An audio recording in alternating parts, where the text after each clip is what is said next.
Looking to see what's happening around your home? Ring's Battery Doorbell helps you track packages and see who's at your door in real time. The Outdoor Cam Plus protects your yard at night with a wide field of view and clearer Retinal 2K video. Or upgrade to 4K cameras and doorbells with Retinal Vision for ultra-clear zoom and detail. Your door, your yard, your home. With Ring, it's protected. Shop cameras, doorbells, and more at ring.com now. Listen, all you New Yorkers. Taxi. Okay, we're looking around. This is the 77 WABC minicast. Sunday morning, Memorial Day weekend. And with us today is General David Petraeus, a four-star general, CIA director. He keeps his ears close to the ground. And General, Memorial Day weekend, any thoughts on some of the friends we've lost? Well, of course, and you've identified the reason for it. This is not Veterans Day. This is not thank you for your service to all those who served. This is specifically about those who gave what President Lincoln described as the last full measure of devotion to our country, who lost their lives in the service of our country in uniform. It's a very special day. It has a great deal of meaning, in particular for those of us who were privileged to serve downrange and remember not just numbers, but faces and names. And I hope that all Americans will understand the meaning of this day, not confuse it with Veterans Day, but remember those Gold Star families, those who lost a son or daughter in the service of our country. And I remember my friends that I lost in Vietnam, and I remember playing with them in the old neighborhood, and I can't fathom to think that they never came home. Well, yeah. General, we have the war has changed. It's no longer the war we used to know in World War II or Vietnam. Now it's something that I don't know if anybody knew about 10 years ago, drones. And I think the next step is even going to be like the movie Terminator 1, robots. What say you about the future of combat?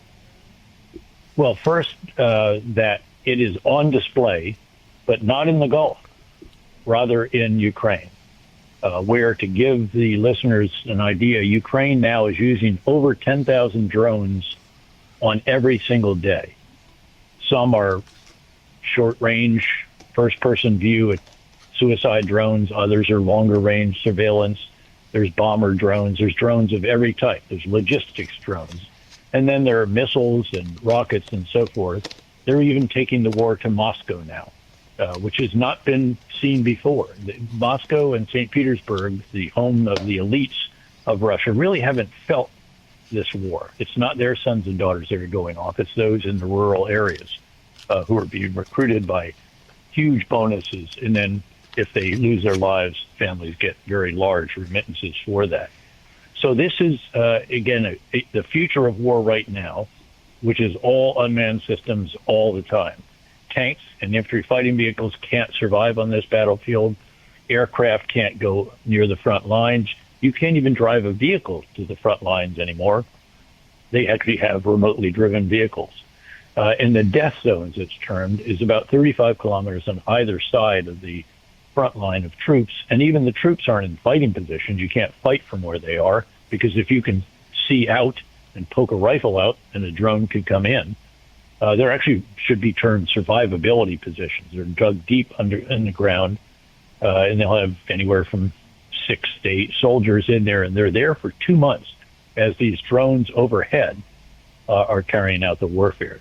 As the Russians try to advance, they're spotted almost immediately in this 35-kilometer area where they are.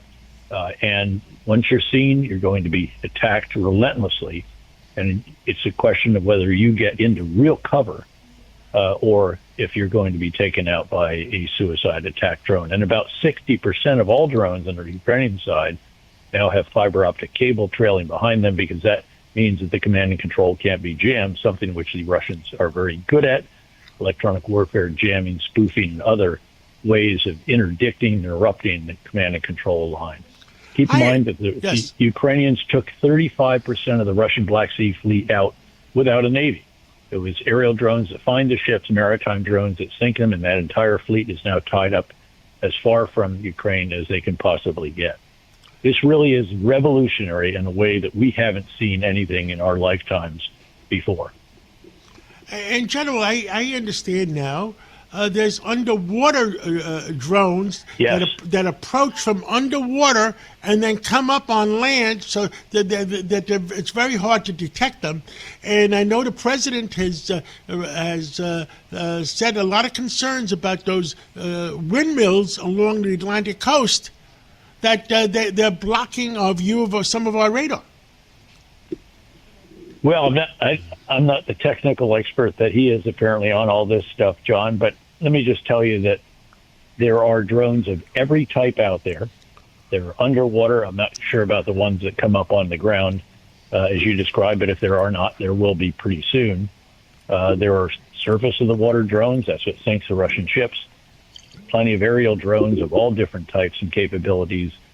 Ground drones, again, you don't drive up to the front lines anymore. You have to have a driverless drone. It's remotely driven. And on those remotely driven drones are remotely operated machine guns, grenade launchers, surveillance devices, all of this, mine layers, you name it. So this is really something very, very different from before. I've noted on your show before that we have not learned rapidly enough or enough in general. We need to recraft our entire concept of operations for warfare, and then we need to adapt every other aspect of how we train, how we educate our leaders, how we organize our forces. The Ukrainians have an entire unmanned systems force equal to the Army, Navy, and Air Force, and becoming the source of 90% of the Russian casualties. By the way, the Russians have now had killed in action or seriously wounded more than we had in all of World War II. The upper limit is somewhere around 1.4 million during the 4 years of this war. That is so unbelievable. It is very, very significant change. And what you alluded to is coming probably within a year or more, and that will be truly autonomous unmanned systems.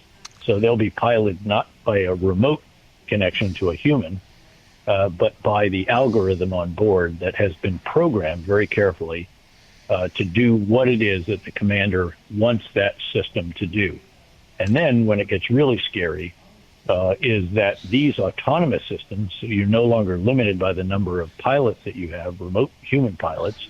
Now you can have drone swarms, which are very difficult to counter because most of our counter drone capabilities are at one at a time. High-power microwave is coming, but it's short range and still needs to go into high production. And then you're going to get to autonomous systems of autonomous systems, where the sensors are autonomous. They send information back to an autonomous command and control battle management system, which directs autonomous weapon systems of all types. And that's when it gets to the real future that we've seen in the movies, but has not been reality until this time. And that is going to be very, very challenging indeed. And we need to much more rapidly learn from what is already going on in Ukraine and then anticipate what is coming, because that is actually quite scary. General, me and you grew up when the movies came out. I don't know how many years ago was it, Terminator 1. And those Terminators look like it's going to be real live robots fighting our wars for us besides the drones. You know, it's, again, just autonomous systems of all types. You can design whatever the unmanned system is. It could be on the water, it could be underwater, it could be on the surface of the land, it could be in the air, it could be made to look like us, I'm sure. And so, yeah, that is all coming soon to a theater near us, John. Memorial Day weekend, what else would you like to tell to the millions of Americans listening to the show? Well, again, beyond remembering those who gave their all, again, the last full measure of devotion, beyond that, the situation in the Mideast is particularly challenging right now. I was just there last week, 6 cities in 6 days, and it appears that the Iranians think that they have more resilience, if you will, than may those in Washington. In other words, they don't think they're not facing midterm elections. They're not worried about the people demonstrating against them because they know what they'll do if that is the case. they will kill them, as they did nearly 40,000 of their own citizens back in January. They have about $25 to $30 billion of assets to which they have access. There's another hundreds of billions frozen that they'd like to get access to. They've found a real strategic lever with the Strait of Hormuz and controlling that.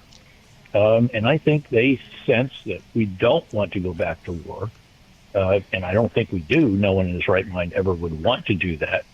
But if we can't get them to agree to reopen the strait with freedom of navigation for all, and without them putting tariffs or taxes or fees on the transit, this is a tough situation. I said on your show on Friday, this is a bit of a strategic cul-de-sac from which every road out or every path out seems to have downsides associated with it.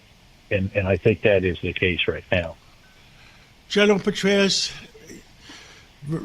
enjoy the rest of this weekend. Think about all our friends that we lost, and let's catch up again real soon. Absolutely, John. Thanks so much.